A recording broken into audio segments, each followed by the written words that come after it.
এই বারা এটা কোন কাজ হয়েছে? বিমানের চেক কিলা ফেলাইলো, আমি তো আবার ধনী মানুষ, রোজনি খাই।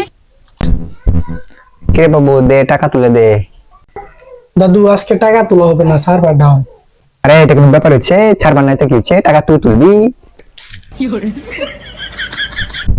তারা দাদু সার্ভার ছাড়া কম্পিউটার চলবে না। তো বারা তুই চালা কম্পিউটার, ছাড়বার নাই তো কি হচ্ছে, তুই চালা, তুই কি আন্ডা পারবার বুঝছিস? এই পারা টাকা তুলতে পারবো না, কেন তোলা হবে না? আমি সার্ভার ছাড়া কাজ করবো না। কেন, ছাড়বার কি তোর বাপ হয় যে ছাড়বার ছাড়া টাকা তুলবি না? তোর কপালে কিল মেরে মাথা ফাটিয়ে দিব, আমার বোকা চুদা। এবারে কেউ নিয়ে যাও এখান থেকে। কাউকে নিয়ে যেতে হবে না, টাকাটা তুই তুলে দে, আমি ডাক্তারের কাছে যাব, আমার কোমরটা বিষ করতেছে। ও ওষুধ আনতে যাবা নাকি? না বারা, কোমরে হাড্ডি একটা কম আছে, লাগাতে যাবো।